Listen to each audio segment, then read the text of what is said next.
Welcome back. I've heard from a couple of you on the other little request that I made, which is kind of a good one. I've now got 2 new friends on LinkedIn, and a couple of you are LinkedIn members and have found it useful. So if you're not a member, it's an ethical decision. One of my colleagues orders you to do it. I don't think we have the legal right, and I know I don't feel I have the ethical right to tell you you have to be part of it. I find it useful. As I told you in the email, I have been able to make 2 useful, renew 2 older acquaintances that I'd lost track of, and pick up 2 new ones that have been very, very helpful. So that's the idea. We're now going to move into looking at another model. I like it because I'm familiar with the school. My familiarity is a little bit limited. I still know them as Elon College in North Carolina. I don't know if they've gone to being Elon University yet. Doesn't really matter. They have a very, very good set of points that we need to think about as you're getting closer and closer to having to think about having yours in a first draft form. And the word they use is a word that I'm much attached to, called purposeful. Any actions we take should be thought through before we take them, no ready, fire, aim, and be purposeful in what you're going to do. Okay, so does that mean that there's no longer any utility at all for having a written portfolio? No, that's not true. But the world we live in today is a world of social media. I just picked up a brand new book written by 2 very competent social media individuals. I'm going to use a portion of it in a presentation that I have to make with one of your colleagues at Rutgers in about 6 weeks. And they're simply talking about the dynamism of the 21st century. And to get people's attention, you have to be dynamic. Okay, if you take a look at the 3rd slide, interesting comment about tools and about tools as they link to users. One of my heroes from many years ago was a gentleman now no longer with us named Marshall McLuhan. He was back in the 60s predicting what was going to happen. And what he's told us is exactly come true. What we're asking you to do with your electronic portfolio is to create what's called a hot medium, one that reaches out and grabs people and massages their perspective for whatever reason you want them to look at it. And I think that is a very useful. It's not a cool medium. You don't start with the input. The input is there, and you have to react to it. If you're not familiar with McLuhan, there are a number of good essays out on the internet you might want to read. He's still a very controversial figure. The types they talk about, I think one thing they missed. Many of us, they had that list of how you might do it. One of the things most of us do is to hybridize those things. We may have a little bit from one, a little bit from another, depending upon our comfort level, or perhaps comfort zone to be better, or who it is we're putting another draft of the EP together for. Now, when you're putting it together for me, go back to my very first comment, creativity. I want you to feel it's yours, I want you to own it, and I want you to impress me. I've had some extraordinarily good portfolios over the probably 3 times I've taught this course here. Very, very capable people. Okay, another phrase that they stole, didn't identify it, should have, is in one of their situations they talk about the form should follow the function that it has. Now, you better know who that came from. That came from the most famous American architect of the 20th century, Frank Lloyd Wright. And Wright built houses that some people were initially somewhat concerned about the models he was using, but he constantly said, well, I've talked to the people whom I'm designing this for. They've told me how they perceive its purpose, its function, so my form will follow the function that they've given me, as should your EP. The basic one should be the way you want it, but it should be a broad enough base that you can then hybridize it, to use that word again, when you need to use it with someone. Okay. The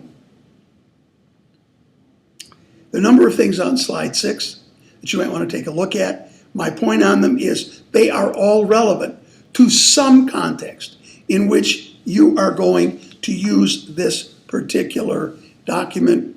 I guess you can't call it a document, this electronic tool, and use them as you need them.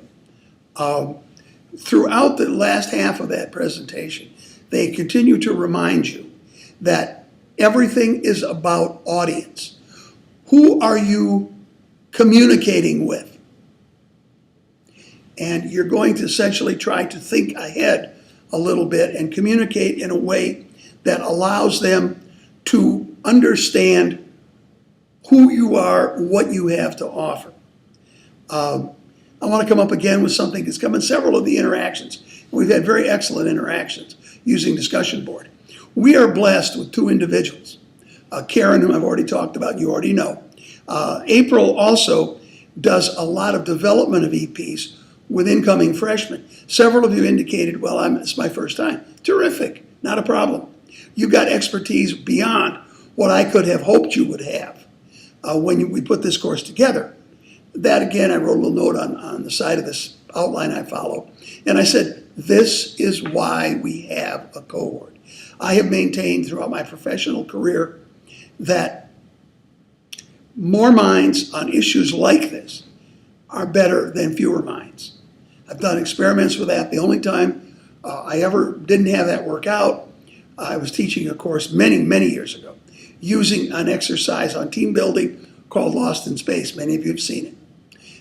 We had a gentleman in the class, didn't know his background. He was an aeronautical technician. He was working with some folks in a company that worked in the early days of the space race. When it came to allocating points to particular things, normally you have the individual do it, then you have the group do it, and then you have the entire class do it. And the more you include, the more precise your answer is. Well, he beat all of us, mainly because that's what he does. And so that's the only time in 40 years that that had ever happened. Again, remember what I said before. The resume is the base. Somebody said, what would you think of having a Vokey lead you through it? And my comment back to her was, I created a Vokey in one of the courses I took with Karen, but I guess the great machine in the sky didn't like my Vokey, because Karen looked at it and said it was great, and I appreciated that because it's the first one I'd ever done. And then all of a sudden, my little Vokey disappeared. We've never seen him. Maybe he went to Mars. I don't know. Anyway, the idea is dynamic, dynamic, dynamic. If a Vokey is exciting and leads you through, we all see it. More and more of our TV commercials, for example, are using electronics like that. There's one on a nasal decongestant. There's one now that talks about how do you get out of trouble with the IRS. And these are all done with very sophisticated, I don't know if you call them cartoon-like characters or what, but they certainly seem to work. Okay, back to something else that I think that Karen and April can be a big help to us, and that is on slide 10. They constantly say, in the world of the 21st century, you are going to be mobile. The days of staying 37 and a half years, as I did at Hagerstown Community College, are probably gone. We were looking at that the other, I won't get too far off, but the gentleman who was the senior most employee, 41 and a half years, will retire with 41 and a half years. I was talking with one of the staff, and we pointed out there's nobody even close who's going to exceed. He will have the record. So where are you going to house this thing once it's done? Here again, I commented earlier that Karen had some ideas, and I said I probably need to take a class with her again to understand all of what she's talking about. But one of the things that interests me, and if any of you have expertise, please put it on the discussion board. I'd love to learn. And that is, how many of you have a personal website? I don't. I probably should. I have a little tiny, minuscule consulting firm. Right now I work with 2 organizations and probably don't have time to work with any more. Basically, it's an opportunity to stay active in something which now I guess is under a bit of a cloud. It's called being a community development agent. They criticize President Obama for doing that, but it makes a heck of a difference, and I grew up with it, so I'm still going to do it. But find out whether that's a possibility if you have your own website.